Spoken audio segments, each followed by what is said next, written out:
विमल भैया बना दे अरे पगला बना देगा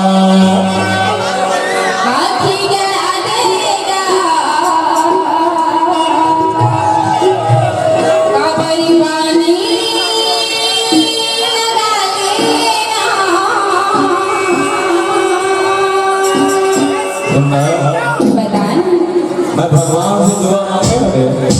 सुना अरे अगर पारा में आधो जाता हूँ तब बोला ताना का बरबाद है ये ताना ना हो गाना है कैसे जिंदगी संघर्ष करे हो हाँ हाँ बोला पाए भरे कहा कहीं ना बोला भैया बना दे भैया बना दे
सीधा तो आ गया